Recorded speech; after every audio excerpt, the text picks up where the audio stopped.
The Great Pyramid of Giza aligns with true north within a fraction of a single degree. This video reveals the geometry code, the hidden system of mathematical principles ancient engineers used to build perfectly aligned monuments across the globe.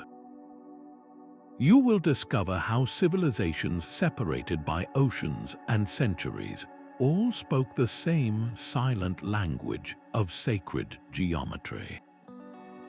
How did builders without computers or steel achieve precision that rivals our modern technology? Why do the same geometric patterns appear in Egyptian pyramids, Greek temples, and Mayan cities? This journey will transform everything you thought you knew about ancient history. What does this universal language of shape and alignment tell us about human ingenuity? The night sky was their unchanging map. For ancient engineers, the stars were not just points of light but fixed markers on a vast celestial dome. They watched the heavens turn with a predictable rhythm, night after night, year after year, and in this grand cosmic clock they found their true north. This was the original global positioning system, a technology built not on satellites but on patient, generations-long observation. The Egyptians, for example, did not have a magnetic compass. Their tool was the endless rotation of the circumpolar stars, the ones that never dip below the horizon. They specifically targeted a star called Theban, which was the pole star of their time. By tracking its path around the true celestial pole, they could trace a perfect circle in the sky and pinpoint the north-south axis with breathtaking accuracy. This was not a vague approximation. The Great Pyramid's sides are aligned to the cardinal directions with an error of less than 1/15th of a single degree. That is a level of precision that would be impressive even with today's tools, but this celestial knowledge went far beyond simple direction finding. The annual dance of the sun, the moon, and specific star clusters like the Pleiades also served as a perfect agricultural and ceremonial calendar. A temple aligned to the sunrise on the spring equinox would catch the first light on the exact same day every year, a powerful symbol of cosmic order. This shared foundation in astronomy is the crucial first piece of the puzzle. It explains how cultures separated by vast oceans, from the Egyptians to the Maya, could independently arrive at such similar and precise alignment techniques. They were all reading from the same universal script written in the stars, but knowing true north is only the beginning. The real mystery is how they translated this celestial knowledge into such perfectly proportioned and massive stone structures on the ground. This cosmic alignment was then translated into stone using a universal mathematical language. Ancient engineers saw geometry not as simple measurement, but as the very fabric of creation, a sacred code that connected their temples to the cosmos. They observed that certain numbers and shapes appeared again and again in the natural world. The spiral of a nautilus shell, the arrangement of seeds in a sunflower, even the path of planets, all seemed to follow a hidden mathematical order.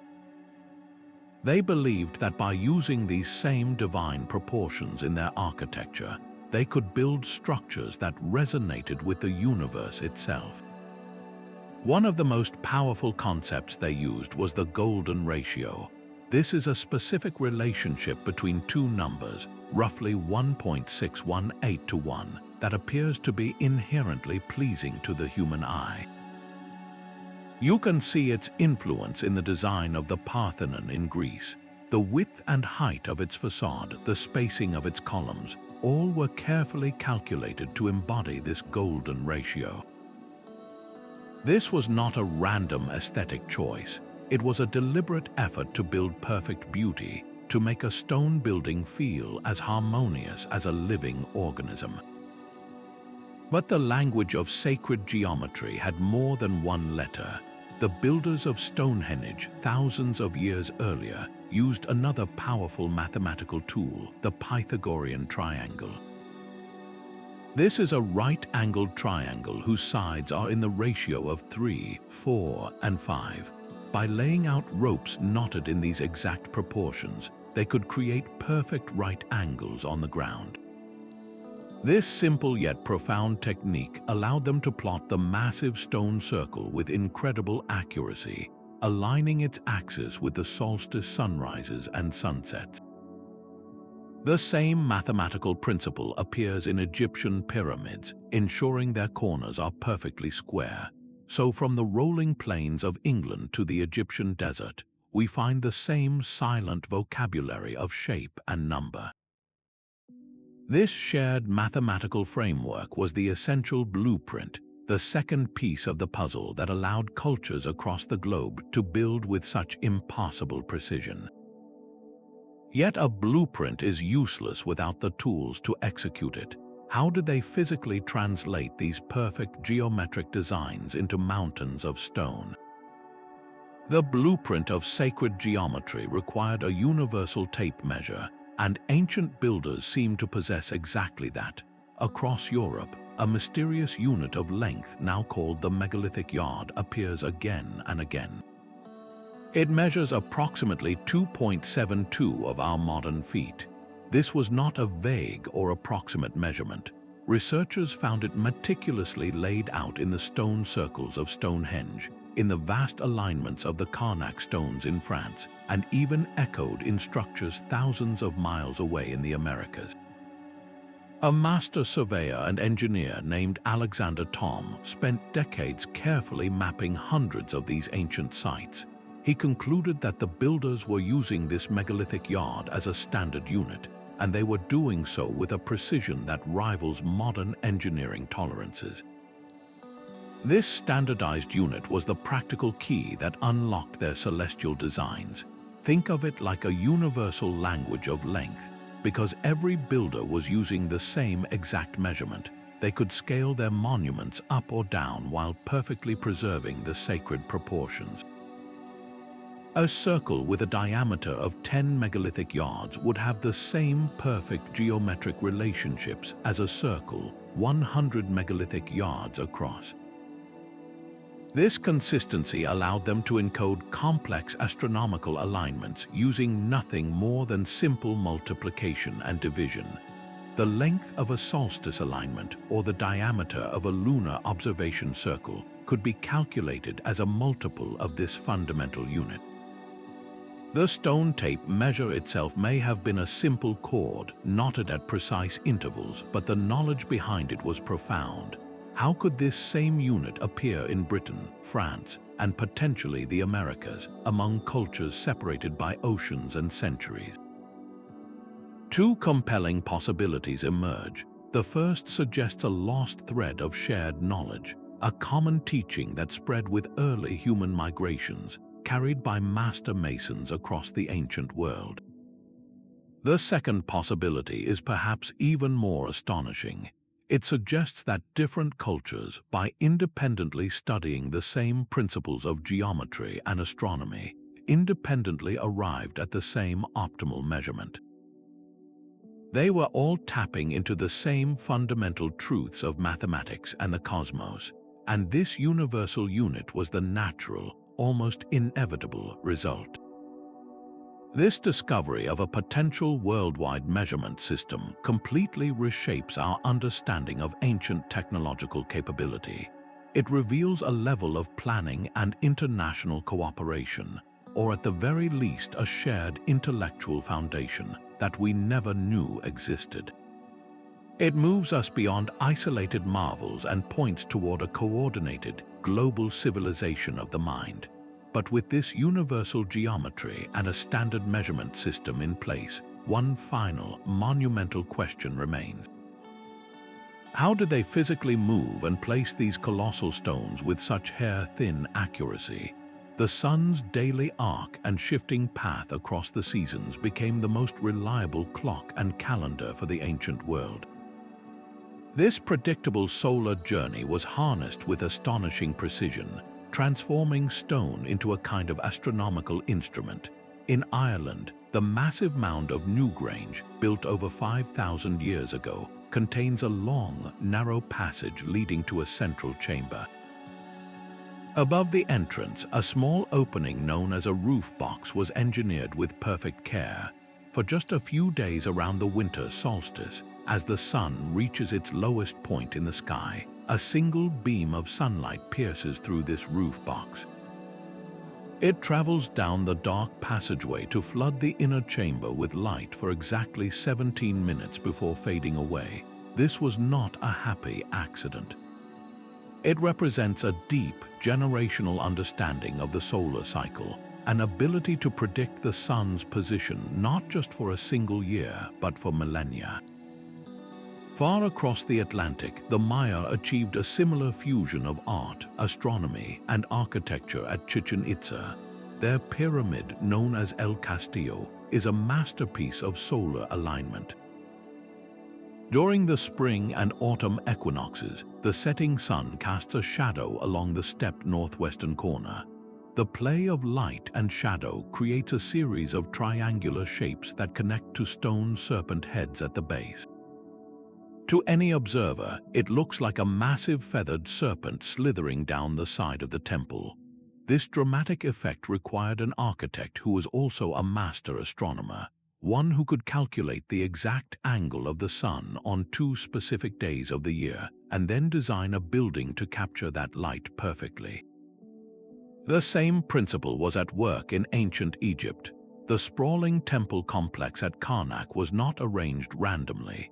Its main axis was deliberately aligned so that during the summer solstice, the rising sun would shine directly through the entire series of gates and halls, illuminating the sacred inner sanctuary. This precise alignment turned a religious ceremony into a cosmic event, a moment where the power of the sun god was made visibly manifest on Earth. These solar alignments served multiple purposes. They fixed the dates for planting and harvest, they anchored religious rituals to the heavens, and they demonstrated a civilization's mastery over its environment. But most importantly, they reveal a universal truth. From the damp green hills of Ireland to the dry Yucatan Peninsula, ancient engineers were independently decoding the same solar mechanics. They looked up at the same sun and learned to write its movements permanently into the landscape, yet the sun was only one part of a much larger celestial map. If their knowledge was so deep, why did they also track the far more complex cycles of the moon? The sun's steady rhythm was only half the story. Ancient astronomers also turned their gaze to a far more elusive partner in the celestial dance, the moon.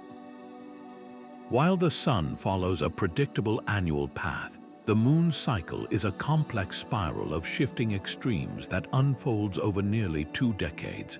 To track its subtle movements required not just patience, but a generational memory. At Stonehenge, the arrangement of stones and the mysterious Aubrey holes that circle the site are not random. They appear to map the moon's most dramatic turning points. Every 18.6 years, the moon reaches what is called a major lunar standstill, rising and setting at its farthest possible points north and south on the horizon. The ancient builders designed Stonehenge to frame these extreme positions, turning a stone circle into a long-term lunar observatory. This was an investment in knowledge that would only pay off once in a generation. This sophisticated lunar tracking appears in other remote corners of the ancient world. On the Mediterranean islands of Malta, the Mnajdra temple complex is a masterpiece of multi-layered alignment. Its lower temple not only captures the equinox sunrises with perfect accuracy, but specific corridors and doorways are also oriented toward the moon's major standstill positions. This suggests a calendar that seamlessly wove together the solar year and the much longer lunar cycle, creating a unified cosmic timepiece. Even further north, among the windswept hills of Scotland's Isle of Lewis, the Callanish stones tell a similar tale. The central monolith and the avenue of standing stones are positioned to create a dramatic alignment with the moon's southernmost rising point during its minor standstill. On that rare night, once every 18 or 19 years, the moon would appear to skim the horizon, seeming to roll along the stone avenue in a spectacle of light and shadow. To encode this knowledge into architecture meant that observations had to be meticulously recorded and passed down through many generations. A single lifetime was not enough to witness the full cycle even once. This implies the existence of a formal system of knowledge transmission, where priest astronomers entrusted their findings to apprentices, building a data set over centuries. The choice to build for the moon reveals a breathtaking depth of ambition. It shows that their astronomical knowledge was not merely practical, but profoundly philosophical. They were not just marking time for planting crops, they were seeking to understand the complete rhythm of the cosmos in all its beautiful, intricate complexity. So why would these ancient cultures go to such incredible lengths? What profound truth were they trying to capture in stone by uniting the paths of the sun and the moon? This profound cosmic awareness was matched by an equally stunning grasp of our own planet. The ancient builders did not see the Earth as a flat, featureless plane, but as a vast, curved sphere whose dimensions they seemed to understand with startling accuracy. The Great Pyramid of Giza is perhaps the ultimate expression of this knowledge. Its perimeter, when measured in the ancient Egyptian unit known as the cubit, has a specific relationship to the Earth's polar radius. If you take the pyramid's base perimeter and multiply it by 43,200, you get a figure that is almost exactly the length of the Earth's polar circumference. This is not a coincidence. This precise ratio suggests its designers were encoding a fundamental truth about our world's size into the very fabric of the monument. Furthermore, the pyramid sits at the exact intersection of the longest land meridian and the longest land parallel on Earth. This means it was placed at a unique geodetic center, a location that could only be identified by someone with a sophisticated global perspective. This concept of a sacred or significant location extended far beyond Egypt. In the high desert of Peru, the mysterious Nazca lines present another puzzle. While individual figures like the spider or the monkey are famous, the lines and trapezoids as a whole, when seen from above, appear to form a massive map. They trace the paths of underground aquifers and mirror the region's river systems and geological faults. Creating such a map would require an immense surveying project, one that accounted for the curvature of the land over many miles, all without the ability to fly and see the work from the sky. The builders had to hold a perfect mental image of the landscape and then translate it onto a scale so large it can only be fully appreciated from the air. This same principle of long-distance, curved Earth navigation is visible in the ancient pathways of Britain, the so-called ley lines or old straight tracks that connect sacred sites across the countryside are not actually straight. When mapped over great distances, they reveal subtle arcs. These arcs are precisely the kind of adjustments needed to travel the shortest path over a spherical surface, what we now call a great circle route. This indicates that the original surveyors were accounting for the Earth's curvature, laying out paths that were energetically and geographically efficient across a rounded planet. This advanced geodetic knowledge was the final, crucial ingredient. It allowed ancient engineers to position their monuments not just in alignment with the heavens, but in a specific, amplified relationship with the Earth itself. They were not merely building on the land, they were building with it, tapping into a planetary energy grid we are only beginning to comprehend. The implications are staggering. How could this understanding of a spherical Earth, its precise dimensions, and its hidden energy pathways have been common knowledge thousands of years before the conventional timeline says such discoveries were made. This forces us to reconsider not just how they built, but what they truly knew about the world. A perfectly level foundation was the non-negotiable first step for any structure meant to touch the sky. To achieve this, ancient engineers turned to the most reliable level nature provides, the surface of still water. They mastered a simple, brilliant, and universally available technology, the water level. The principle is as elegant as it is effective. Water always seeks its own level. If you connect two vessels with a tube, the water in both will settle at exactly the same height, regardless of the distance between them or the unevenness of the ground beneath. This principle was put to work on an epic scale in the shadow of the rising pyramids. The Egyptians excavated long, shallow trenches around the entire perimeter of the construction site and filled them with water. By marking a consistent water line on the trench walls, they could establish a perfectly horizontal reference plane that stretched for hundreds of feet. Every massive foundation stone was then carefully set to match this water line, creating the flawlessly flat base upon which the entire monumental structure would rest. Without this level foundation, the pyramid's precise angles and celestial alignments would have been impossible. This same technique conquered some of the most difficult terrain on Earth. At Machu Picchu, perched on a razorback ridge in the Andes, Inca engineers faced dizzying slopes and jagged rock outcrops. Their solution was a network of intricately carved stone channels and ceremonial baths, all interconnected. By filling these channels with water, they could transfer a level plane across the entire mountainside, from one building platform to the next. This allowed them to align temples and walls with breathtaking precision, creating a harmonious city that seems to grow directly from the mountain itself, all while maintaining the perfect horizontal stability needed for their own astronomical observations. The water level was a global tool. Roman aqueducts, which carried water for miles across rolling countryside, relied on this method to maintain a consistent, gentle downhill slope.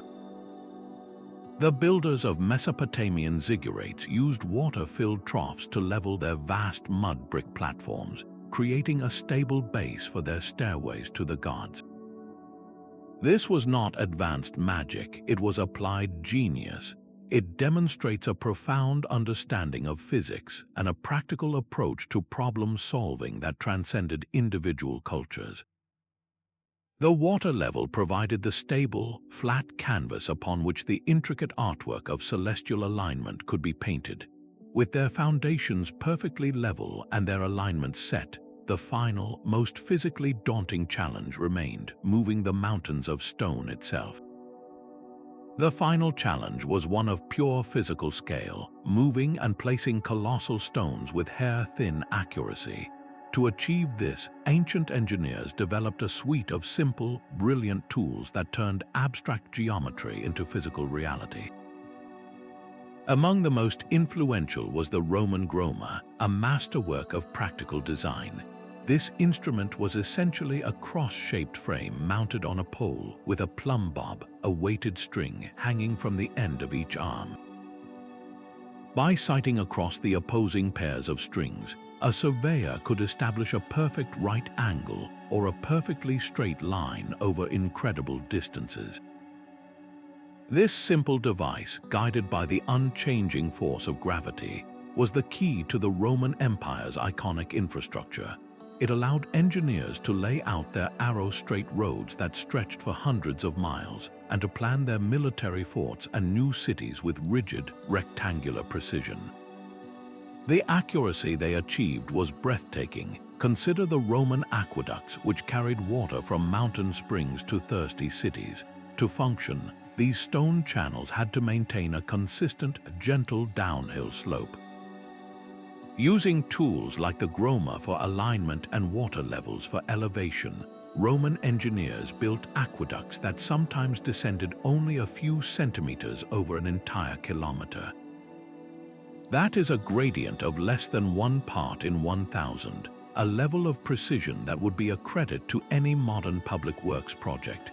This was not magic, it was the result of a refined, systematic technology. While the Romans perfected these instruments, the core principles were ancient. The same geometric concept of creating perfect right angles with suspended weights appears in Egyptian reliefs, suggesting a long, slow evolution of surveying knowledge that spanned millennia and continents. Whether it was a Roman engineer plotting a new frontier town or an Egyptian architect setting the foundation of a temple, the goal was the same: to impose a perfect geometric order onto the natural landscape. The groma and tools like it were the essential bridge. They transformed the sacred ratios of the golden mean and the perfect triangles of Pythagoras from ideas on a parchment into the stark, enduring reality of stone and road. The legacy of this ancient ingenuity is all around us. The modern surveyor's theodolite, with its telescopic sight and precise scales, is a direct descendant of these early instruments. Our own city grids and engineering projects still follow the same fundamental principles of alignment and measurement that were first codified by these master builders. They proved that with a deep understanding of geometry and a few simple tools, humanity could reshape the world itself. Yet this mastery of measurement and movement leads to the ultimate question: what was the true purpose behind this global, coordinated effort?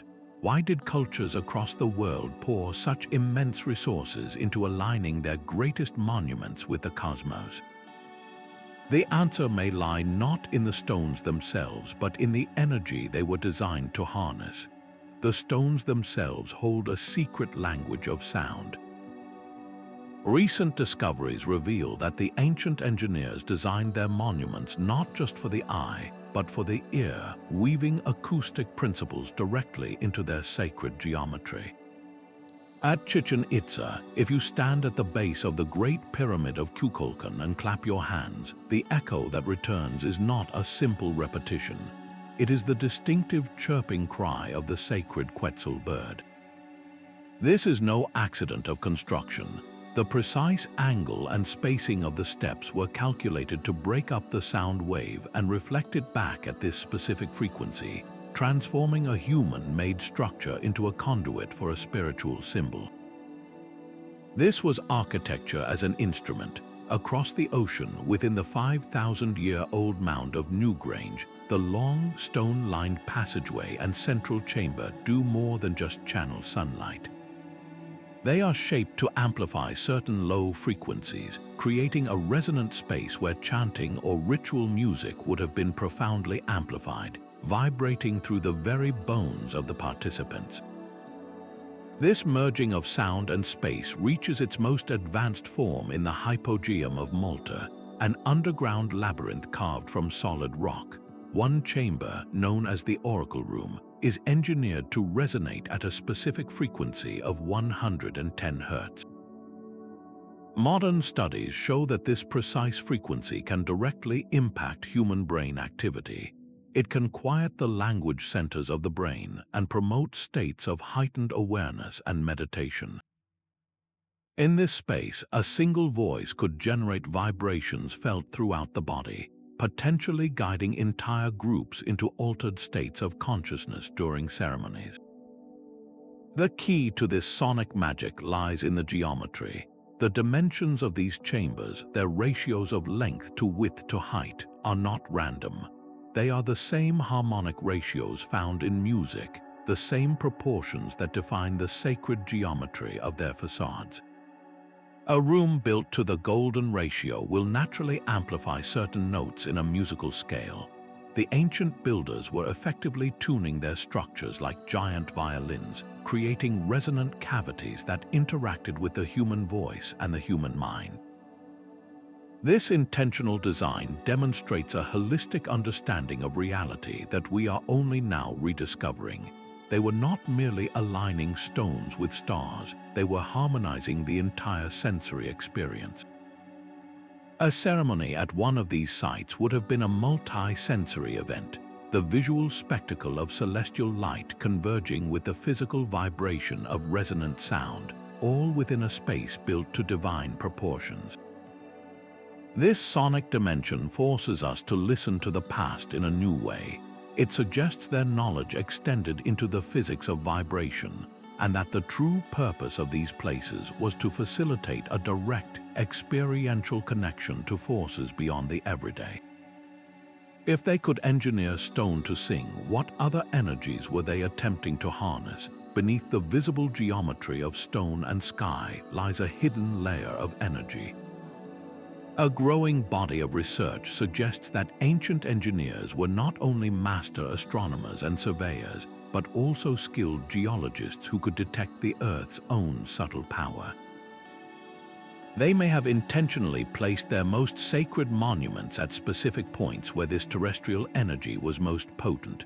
These locations, often marked by magnetic anomalies or strong telluric currents, are found where geological fault lines cross, where underground water flows converge, or where specific mineral deposits concentrate electromagnetic force. The Great Stone Circles of Britain, for instance, frequently sit directly atop such energetic hotspots. Scientific instruments have measured unusual spikes in electromagnetic activity at sites like Stonehenge and Avebury, with these fluctuations sometimes intensifying during the very solstices and lunar standstills the monuments were built to mark. This is unlikely to be a coincidence. It points to a sophisticated understanding that the Earth itself is a living, pulsing entity. How could ancient builders have identified these invisible nodes without modern technology? The practice of dowsing, using a forked rod or pendulum to detect subterranean water and energy, is one compelling possibility. This simple technique, still used by some today, could have allowed their most sensitive individuals to walk the landscape and feel for these concentrations of force, marking the ground for a future temple or circle. This concept reshapes our understanding of the famous ley lines, the straight tracks connecting ancient sites across the English countryside. Perhaps these lines are not merely symbolic or navigational. They might represent a physical mapping of the Earth's own energy meridians, a planetary acupuncture system made visible through the placement of stone. The monuments themselves could have acted as amplifiers or stabilizers for this natural flow, turning a passive energetic node into an active, tuned resonator. Whether this energy was literal, something that could influence human consciousness or enhance crop growth, or purely symbolic, representing the life force of the Earth Mother, its integration into their designs reveals a final, profound layer of their philosophy. These builders sought to create a perfect harmony, a resonance between the geometry of the heavens, the mathematics of their structures, and the very pulse of the planet beneath their feet. Their work was a grand act of weaving themselves into the fabric of a living universe. While ancient cultures built with stone, the Polynesian people mastered an ocean of stars. Their greatest monuments were not pyramids or stone circles, but the vast, trackless Pacific itself, which they navigated across thousands of kilometers without a single compass or chart. Their secret was a brilliant mental model known as the star compass. This was not a physical object, but a conceptual map held entirely in the mind of the master navigator. It divided the entire 360-degree horizon into 32 directional houses, each one defined by the precise rising or setting point of a key star or constellation. The navigator would lie in the canoe, feeling its motion, and continuously update his position by observing which celestial body was ascending into which house. This created a living, rotating map in the sky, a celestial grid that guided them to the most remote islands on Earth. This profound celestial knowledge did not stay at sea. It was brought ashore and etched into the landscape. Throughout Polynesia, sacred structures known as heiau in Hawaii and marae elsewhere were constructed with meticulous alignments. Their platforms, walls, and altars were often oriented toward the very same stars that guided the voyagers, like the rising point of the star Arcturus, known to the Hawaiians as Hokulea, which pointed the way to their island home. These temples were terrestrial anchors for a celestial roadmap, permanently fixing the navigator's star houses in stone. The entire system was preserved not in written texts, but in the most sophisticated data storage device of the ancient world, the human memory. Elaborate star charts passed down through countless generations, encoded complex astronomical information in poetic form. These chants were not mere songs, they were precise technical manuals, listing the succession of stars that would rise through the night and the seasonal shifts that marked the safe times for voyages. The survival of entire cultures depended on the flawless transmission of this lyrical geometry from teacher to apprentice. The Polynesian achievement stands as a powerful, independent testament to a universal human genius. Isolated from the civilizations of Europe and Asia for thousands of years, they arrived at the same profound conclusions, using the same silent language of geometry and astronomy. Their story proves that the drive to decode the cosmos and fix one's place within it is a fundamental part of our shared humanity. In the desert, the need to align with solar cycles drove the creation of massive stone calendars. On the open ocean, the imperative to navigate created its own equally sophisticated system of stellar alignment. This was the geometry code written not on land, but on water and wind, a final, breathtaking piece of the global puzzle. The mathematical secret of the perfect right angle was not a Greek discovery, but a global inheritance. Millennia before Pythagoras formulated his famous theorem, ancient engineers were already using its principles to impose order on the chaos of the natural world. In Egypt, the ritual of stretching the cord was a sacred act. These rope stretchers, known as harpedonapti, used cords knotted into a precise 3-4-5 ratio. By having one person hold the knot marking the 3-unit length, another the 4-unit knot, and a third pulling the 5-unit section taut, they could form a perfect right-angled triangle every single time. This was not abstract geometry. It was the very first step in building a temple or a pyramid, the act of marking a perfect square corner on the ground that would define the entire structure. The same elegant principle echoes from the sands of Egypt to the plains of England. The massive sarsen stones at Stonehenge are arranged in a rectangle. The ratio of its short side to its long side forms a precise 5:12:13 triangle, another classic Pythagorean triple. This was a deliberate choice, a way of encoding fundamental mathematical truth into the very heart of the monument. Thousands of miles to the east, in the Indus Valley, this knowledge was baked into the bricks themselves. The standard bricks used to build the great cities of Mohenjo-Daro and Harappa had dimensions that formed perfect Pythagorean ratios.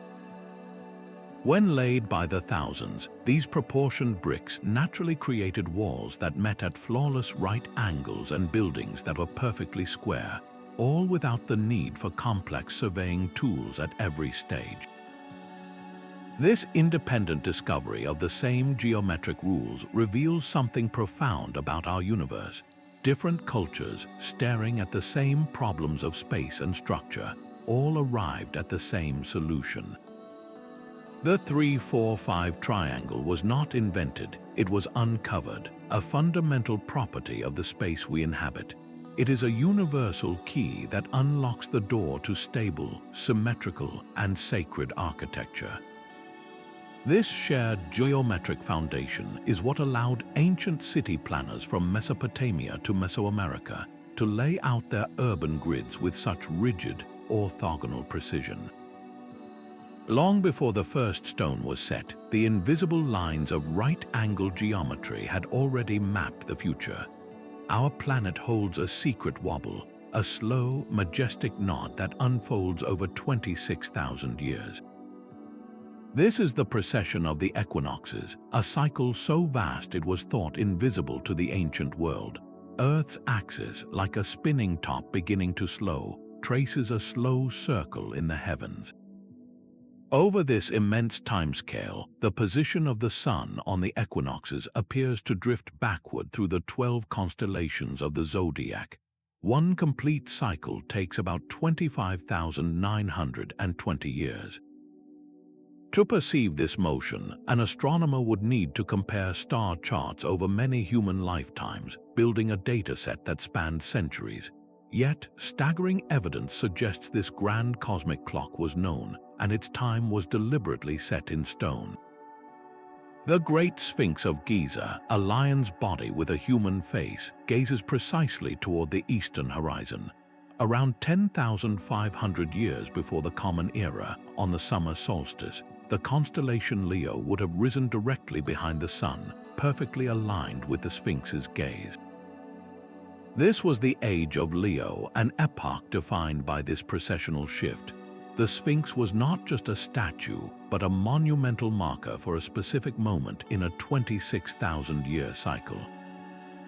This knowledge did not reside in Egypt alone.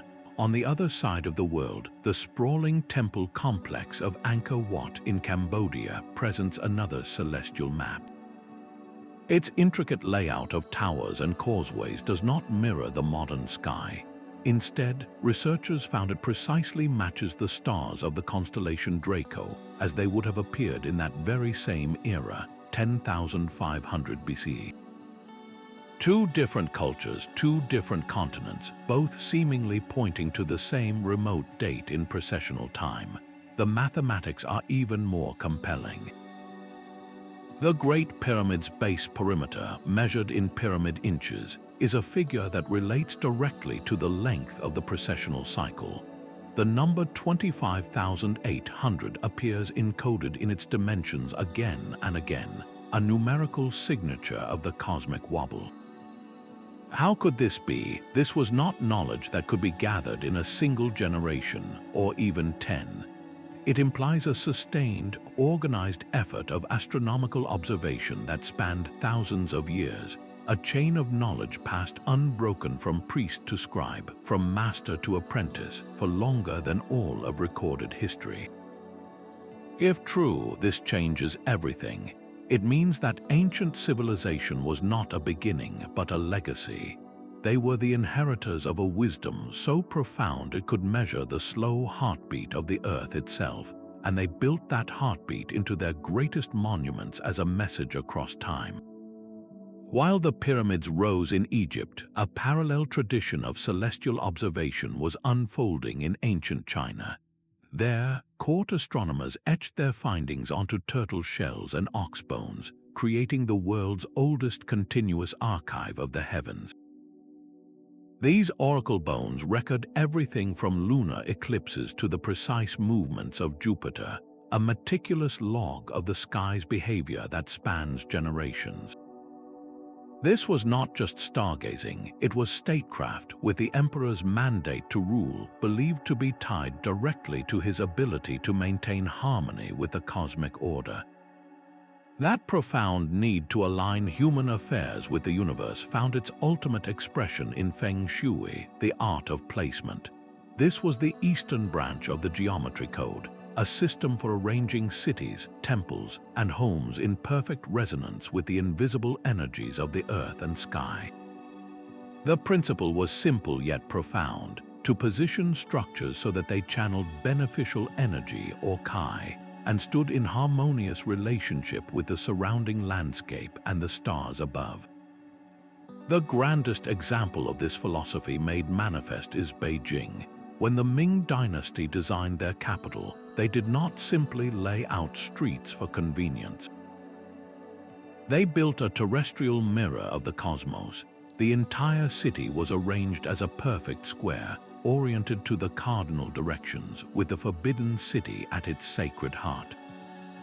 Its main gates and central axis were aligned with the pole star, the unmoving pivot of the heavens, creating a direct architectural link between the emperor's throne and the center of the celestial dome.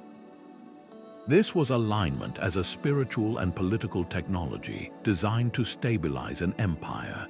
This cosmic mapping extended to detailed charts of the stars themselves. Chinese star maps from the Warring States period, centuries before the Common Era, are astonishingly precise. They divided the sky into constellations that often represented the emperor's court and its ministries, projecting the social order onto the heavens. Their observations were so accurate that they documented guest stars, what we now call supernova, and tracked the slow wanderings of planets with a precision that would not be matched in the West for over 1,000 years. This legacy of observation culminated in the 13th century with the work of the brilliant engineer and astronomer Guo Shaojing. He designed and built an astronomical tower equipped with revolutionary instruments, including a simplified armillary sphere for tracking celestial coordinates and a giant gnomon for measuring the sun's angle. His observations allowed him to calculate the length of the year with a margin of error of just 26 seconds, a feat of staggering accuracy that refined a calendar system already millennia old. The Chinese approach wove alignment into the very fabric of its philosophy. Taoism, with its emphasis on the natural flow of energy, and Confucianism, with its focus on hierarchical order, both found expression in this sacred geometry. A temple was not just a building, it was a node in a cosmic network, its placement and proportions ensuring that human life proceeded in step with the Tao, the fundamental rhythm of the universe. This Eastern tradition provides a crucial piece of the global puzzle. It demonstrates that the drive to encode cosmic order into architecture was a universal human impulse. Whether in the rigid grids of a Chinese capital or the solar alignments of a Mayan pyramid, we see different cultures arriving at the same profound conclusion, that humanity's place is not separate from the cosmos, but woven directly into its geometric fabric. Rome's architectural dominance was forged from a deep synthesis of global knowledge, a system meticulously compiled by one man. The military engineer and architect Vitruvius gathered the geometric secrets of the Egyptians, the Greeks, and the Etruscans into a single, monumental work, De Architectura. This was not merely a book of plans, but a philosophical treatise arguing that great architecture must possess three qualities: firmitas, utilitas, and venustas. That is, strength, utility, and grace. For Vitruvius, this graceful beauty was not a matter of artistic whim, but a direct result of applying the unchangeable laws of geometry, the same sacred mathematics observed in the natural world. His most profound insight was that the ideal proportions for a temple could be found in the perfectly proportioned human form. He described a man with his arms and legs outstretched, fitting precisely within both a circle and a square. This Vitruvian man became the ultimate blueprint, a living demonstration that the same mathematical ratios that govern the cosmos are mirrored in our own bodies. A column, therefore, should not just hold up a roof, it should emulate the graceful proportions of a leg with a base, a shaft, and a capital reflecting a foot, a body, and a head. This human-centric geometry infused Roman architecture with a sense of organic harmony that still feels intuitively right to us today. But Vitruvius was also a master of practical application. He provided detailed instructions for aligning a new city or a major public building. He explained how to use a simple instrument called a gnomon, a vertical rod, to trace the sun's shadow and find true north with absolute precision. He described the design of sophisticated sundials and water clocks, turning entire building facades into public timepieces. His writings on aqueduct engineering show a complete mastery of the Pythagorean mathematics needed to calculate gradients and maintain water flow over dozens of miles. The Roman Empire itself became the living laboratory for these principles, from the soaring, geometrically perfect dome of the Pantheon in Rome to the rigorously planned grid of a military outpost on the Scottish frontier. The same Vitruvian rules were applied. This systematic approach allowed Roman engineers to replicate their signature style of strength and order across 3 continents, from the sun-baked temples of North Africa to the bustling marketplaces of the Middle East. In doing so, they did more than just build an empire. They created a universal architectural language. The work of Vitruvius represents the grand codification of the geometry code, a written record that preserved this ancient wisdom through the fall of Rome and passed it like a torch to the Renaissance and ultimately to our modern world. The vast, silent desert offered a perfect celestial observatory. Under a canopy of brilliant stars, Bedouin navigators developed an intimate knowledge of the night sky, using it as a vast rotating clock. They mapped time not with gears and springs, but with the predictable ascent and descent of specific stars.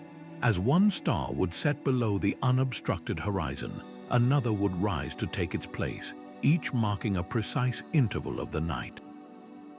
This was a living, breathing timepiece, a system of star clocks that allowed them to navigate the featureless dunes and coordinate their movements with a precision we would associate with a modern watch. This profound celestial literacy was not confined to the nomadic tribes. In the rose-red city of Petra, the Nabateans carved their magnificent structures directly from the cliff faces. Archaeologists studying these buildings have found that certain key doorways and windows are not randomly placed. They are aligned with the rising or setting points of important stars, effectively turning solid rock into a permanent astronomical calendar. A specific window might only allow a beam of starlight to penetrate a sacred chamber on one night of the year, marking a significant seasonal or religious event.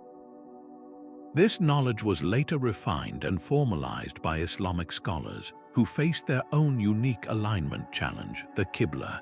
Every mosque in the Islamic world must be oriented toward the Kaaba in Mecca.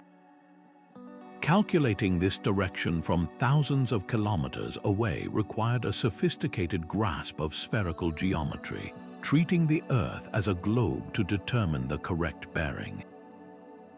This practical need drove astronomical discovery, leading to the creation of masterpieces like the astrolabe. This intricate brass device was a handheld model of the universe, its carefully etched lines and rotating plates encoding the relationships between the stars, the sun, and the horizon in pure geometric form. It was a portable expression of the geometry code, a tool that could solve problems of time, location, and direction anywhere on Earth. The clear desert air and flat horizons provided the ideal laboratory for this evolution. From the practical star clocks of the Bedouin to the mathematical genius of the astrolabe, the desert cultures demonstrate how the universal language of alignment adapted to a specific environment, proving that the geometry code could flourish anywhere humanity looked up and wondered. High on the windswept plains of North America, another civilization was mapping the heavens with stone. The great medicine wheels, like the one at Bighorn in Wyoming, are silent witnesses to a deep and independent astronomical tradition. These circles of stone, connected by radiating spokes, are far more than simple ceremonial sites. They are precise celestial observatories built to track the cycles that governed every aspect of life.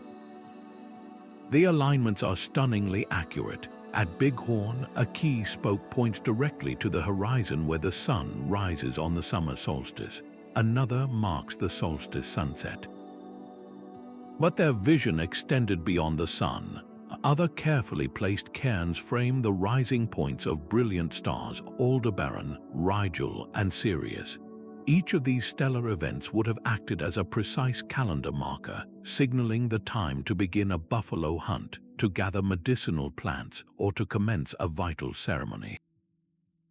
The genius of the medicine wheels lies in their elegant simplicity. Unlike the towering pyramids, these observatories required no quarried stone or complex engineering. Their power comes from placement, not mass. A single carefully chosen stone positioned on a vast flat horizon could become a perfect foresight for a cosmic event. This demonstrates a profound truth that sophisticated knowledge does not always require monumental construction. It can be encoded in the landscape itself, using the most basic of materials. This celestial science was not kept in scrolls or temples, but in the living memory of the people. Through oral traditions, stories, and songs, the knowledge of these alignments was passed from elder to child, from one generation to the next for centuries. It was practical, applied wisdom, woven directly into the cultural fabric and survival of plains societies. The medicine wheels stand as a powerful testament to the diversity of the geometry code. They show us that cultures could look at the same sky and develop their own unique, equally valid solutions for reading its patterns. This indigenous knowledge system, born from the specific needs of a hunter-gatherer society on the open plains, offers a completely different perspective on how humanity can build a relationship with the cosmos.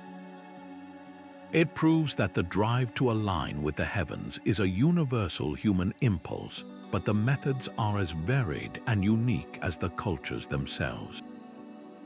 Deep within the Temple of Hathor, a stone ceiling captures the entire night sky. The Dendera Zodiac is one of humanity's most complete ancient star maps, a breathtaking snapshot of the Egyptian cosmos carved around 50 years before the Common Era. This intricate circular relief does not just show random stars, it depicts the constellations as Egyptian astronomers actually saw them, a precise celestial chart born from centuries of patient, systematic observation. The very orientation of the temple itself was a deliberate act of cosmic alignment. Its main axis was carefully positioned so that on specific holy days, the light of a particular star or constellation would shine directly down the central hall, illuminating the inner sanctuary. The celestial clockwork was not just observed, it was built directly into the architecture, turning stone and mortar into a functioning astronomical instrument. This integration of heaven and earth reached its most personal form in the tomb of Senenmut, the royal architect to Queen Hatshepsut. His burial chamber's ceiling holds another detailed star chart, depicting specific star groups and the wandering paths of planets with remarkable accuracy. These maps were far more than beautiful decoration. They were functional tools of immense practical importance. By tracking the heliacal rising of Sirius, the moment the star first becomes visible before sunrise, Egyptian priests could predict the annual flooding of the Nile with uncanny precision. This event signaled the start of the new year and the time for sowing crops, making the temple astronomer a vital figure for the entire kingdom's survival. The Dendera Zodiac, however, represents the pinnacle of this ancient science. Modern analysis reveals it encodes a sophisticated understanding of the slow, 26,000-year precession of the equinoxes, that grand wobble of the Earth's axis. It also charts the complex cycles of the planets. This was not a simple picture. It was a dense repository of advanced knowledge, a library of the heavens written in stone for eternity. This mapping demonstrates that astronomy was not a separate discipline in ancient Egypt. It was the very heartbeat of their culture, woven into their religion, their agriculture, and their most sacred art. It was their way of building a permanent home for the stars on Earth. A corroded lump of bronze recovered from an ancient shipwreck holds the key to a technological revolution we never knew occurred. The Antikythera mechanism found off the Greek island of the same name is not a simple statue or tool. It is an ancient Greek astronomical computer of breathtaking complexity. This intricate device, housed in a wooden case no larger than a shoebox, contained over 30 precisely interlocking bronze gears. When a hand crank was turned, these gears moved dials and pointers across multiple circular faces, predicting the movements of the sun and moon, forecasting lunar and solar eclipses, and even tracking the 4-year cycle of the Olympic Games. It was a miniature, mechanical model of the universe, a portable cosmos powered by human ingenuity. The mathematics required to design its gear trains was staggering.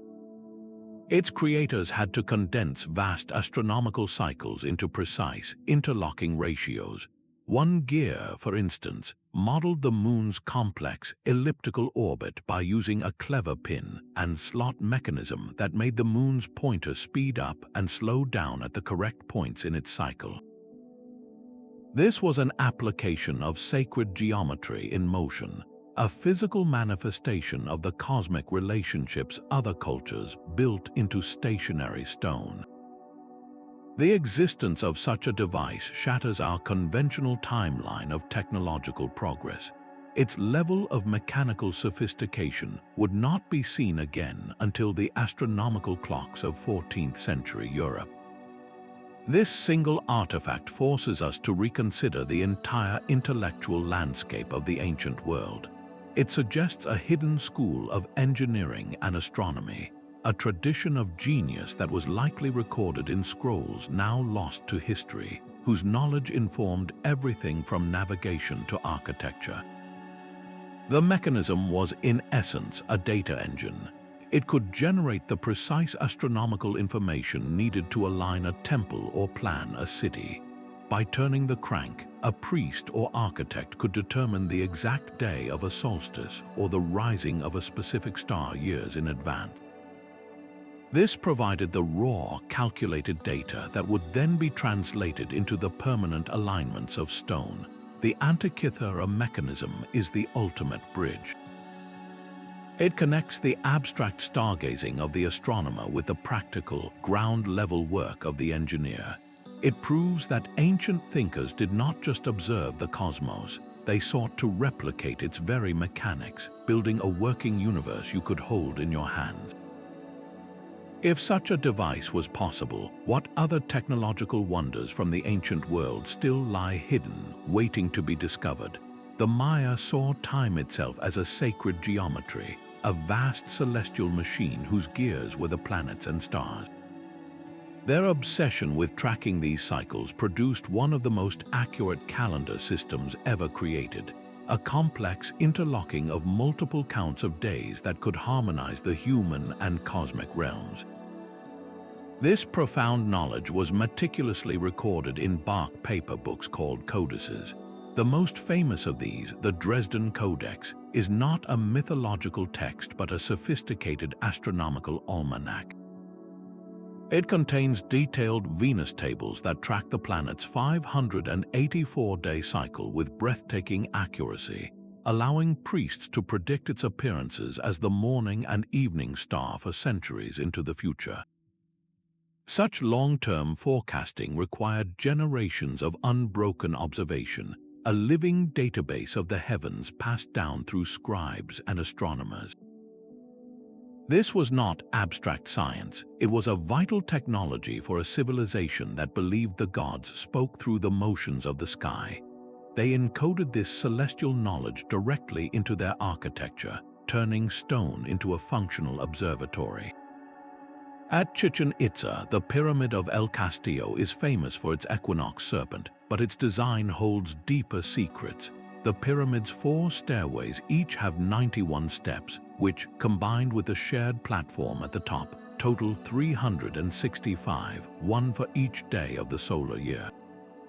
Furthermore, the corners and platforms of the structure are aligned with the extreme rising and setting points of Venus, the very planet whose cycle they charted so precisely in their codices. The windows and doors of other Maya structures were not placed at random. At the palace at Palenque, a specific window frames the setting sun on the day it passes directly overhead, a solar zenith passage that divides the year and signals the arrival of rain. Another building at Copan is oriented so that on a specific night, the light of Venus would shine directly through its doorway and illuminate an interior shrine.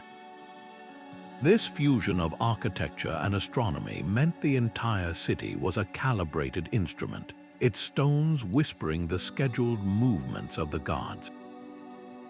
To predict eclipses and planetary conjunctions, Maya astronomers had to develop geometric models of celestial motion that accounted for the varying speeds and retrograde loops of the planets. Their calculations for the lunar month were more accurate than those of the Spanish who arrived a millennium later. This intellectual achievement, which rivaled the astronomy of Renaissance Europe, was woven into the very fabric of their existence, dictating the timing of wars, coronations, and harvests. The Maya did not merely observe the cosmos, they lived within its measured, geometric pulse, building a civilization that was, in its own words, a mirror to the sky. The sprawling grid of Teotihuacan reveals a master plan of celestial ambition. This ancient metropolis in Mexico is not a haphazard collection of buildings, but a vast, open-air temple meticulously aligned to the cosmos. Its central artery, the Avenue of the Dead, runs for miles with a deviation of less than 1/16th of a degree from true north, an accuracy that rivals modern engineering. This was not just a street, it was a terrestrial echo of the Milky Way, a sacred pathway for gods and processions alike. Flanking this grand avenue, the colossal pyramid of the sun and the elegantly tiered pyramid of the moon are not randomly placed. Their positions create a series of perfect Pythagorean triangles across the urban landscape, a silent language of 3-4-5 ratios that ensured every corner was square and every alignment precise. The entire city was likely laid out using a standardized unit of measurement, a Mesoamerican counterpart to the megalithic yard, allowing its architects to scale up their sacred blueprints to a truly urban dimension. The Pyramid of the Sun itself is a solar instrument, its western face angled to frame the setting sun on the days it passes directly overhead, dividing the year with solar precision. Meanwhile, the enclosed plaza of the Ciudadela complex acts as a giant astronomical frame. On a specific night each year, the star cluster of the Pleiades would reach its highest point in the sky, its culmination perfectly centered within the walls of the citadel. This was a city built to watch the heavens, its very streets and plazas functioning as fixed sightlines for celestial events. The relationship between the two great pyramids is a geometric puzzle. The distance and angles between them are not arbitrary. They create a series of overlapping triangles and rectangles that may have encoded the cycles of Venus or the Moon. To walk the Avenue of the Dead was to traverse a cosmic map, where every step was measured and every view was calculated to connect the human world with the divine order above.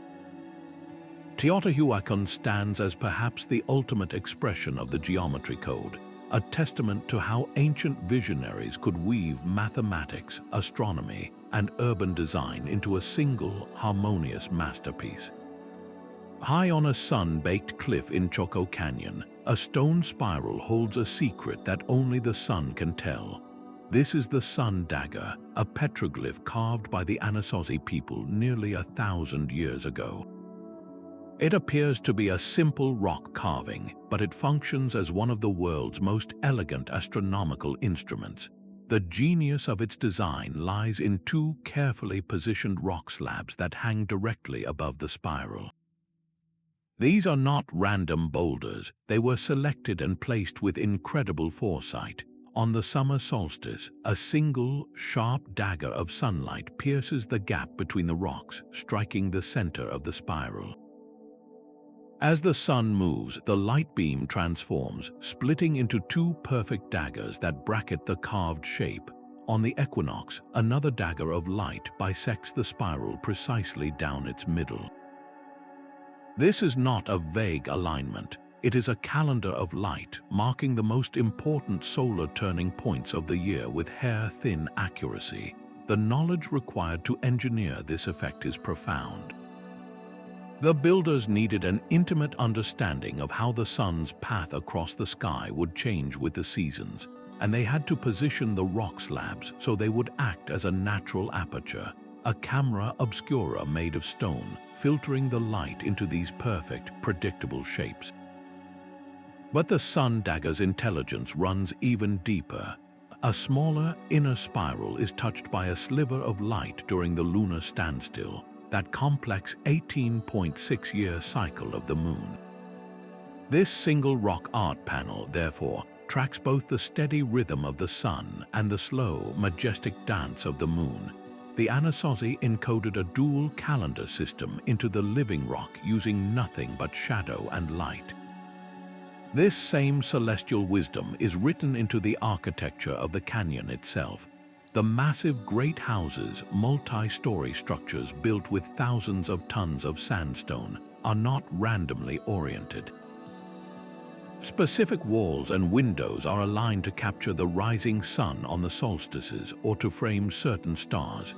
The entire canyon was a vast observatory, a sacred landscape where every building and petroglyph was part of a grand, harmonious design. The sun dagger stands as a testament to the power of simple materials wielded with profound knowledge. It proves that you do not need gears of bronze or towering pyramids to create a precise cosmic clock. Sometimes all you need is a spiral on a rock, a slit in the sky, and the patience to watch the universe write its schedule in beams of light. Even the soaring spires of Gothic cathedrals owe their grace to this ancient geometric code. Medieval master builders, working 1,000 years after the fall of Rome, were not starting from scratch. They were the inheritors of a profound tradition, channeling the same sacred principles of Pythagorean triangles and the golden ratio into a new form of divine architecture. Chartres Cathedral in France stands as a perfect example, a symphony in stone composed with geometric precision. Its entire floor plan is a complex tapestry of squares and circles, with the ratios between the nave, the transepts, and the choir all conforming to harmonic proportions. The west front, with its two majestic spires, is laid out according to a series of interlocking Pythagorean triangles, ensuring a stability and beauty that feels almost supernatural. This was not merely structural engineering, it was a spiritual act. They believed that by building with the same mathematics God used to create the universe, they were constructing a gateway to heaven itself.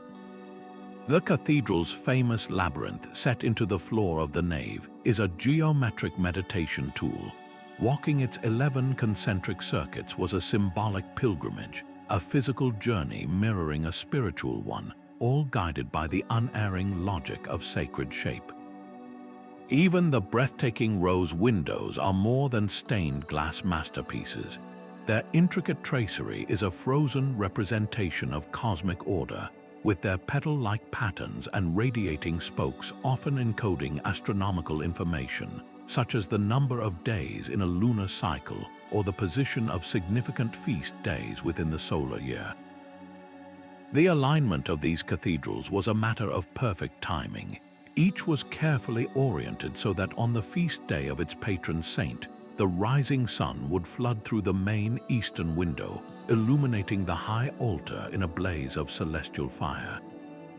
This required a precise understanding of the sun's changing path through the seasons, a knowledge preserved and applied by the secretive Mason guilds. These guilds were the custodians of the geometry code, passing down the sacred measurements and construction secrets from master to apprentice in an unbroken chain that stretched back to antiquity. The Gothic cathedral is therefore not a break with the past, but its magnificent culmination. It represents the seamless blending of Christian faith with the ancient, universal language of alignment, proving that these geometric principles could transcend cultural revolutions and find new expression, reaching literally for the heavens. Laser scanning has measured the Great Pyramid with a precision its original builders could never have imagined. A modern survey revealed that its base is level to within less than 2 centimeters across its entire 230-meter length. That is a variation thinner than a human finger over a distance longer than 2 football fields. This is not a rough approximation. It is engineering on a superhuman scale, confirming claims of ancient accuracy that were once dismissed as legend. From orbit, satellite imagery unveils a hidden layer of design. Individual monuments once studied in isolation are now seen as points in vast geometric networks. Straight lines connecting temples across dozens of kilometers, circles of sacred sites with precise diameters, and alignments that span entire river valleys have become visible from this God's eye view. These patterns suggest a conscious, large-scale planning of the landscape itself, a terrestrial geometry code written on a continental scale.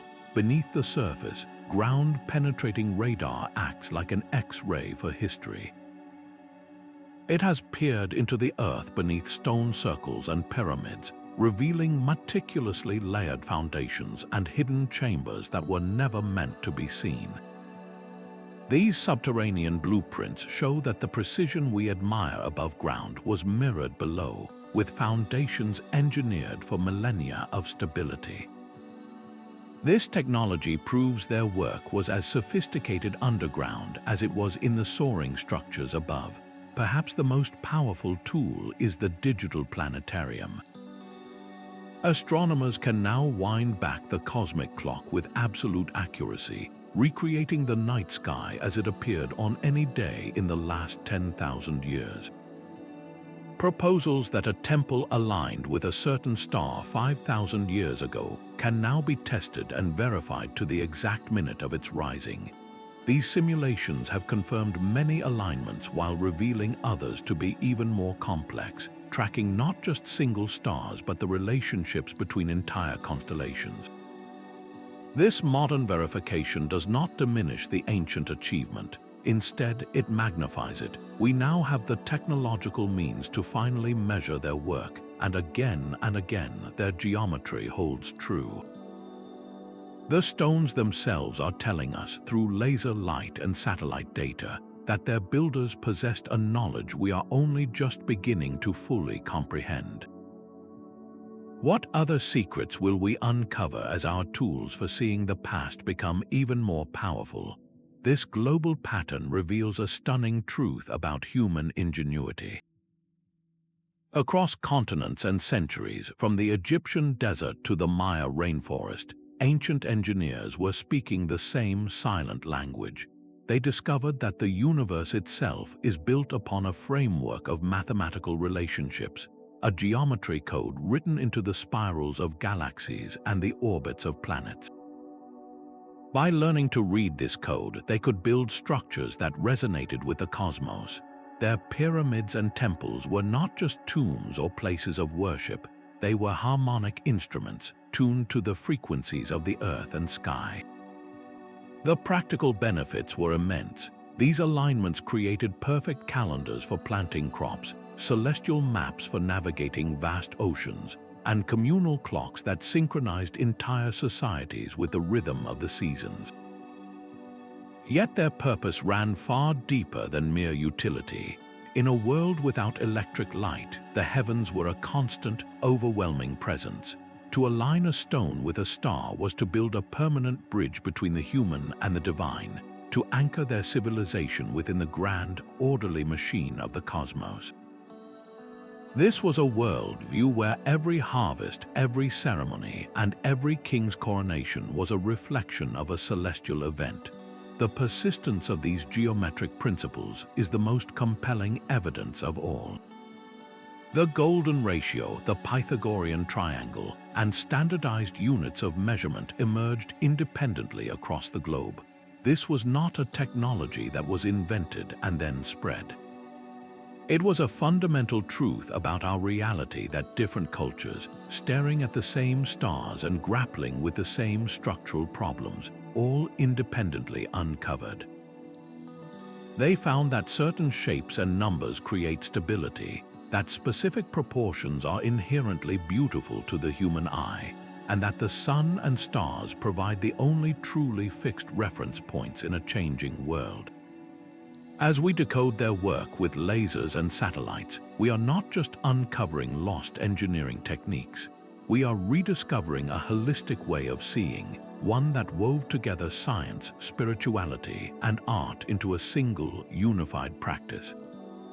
The legacy of these ancient geometers challenges our modern fragmentation of knowledge. They remind us that precision does not require cold calculation, and that harmony with nature is the highest form of technical achievement. Their stones ask us a profound question. What could we build today if we sought not to conquer the world, but to listen to its hidden geometry and once again build in concert with the universe?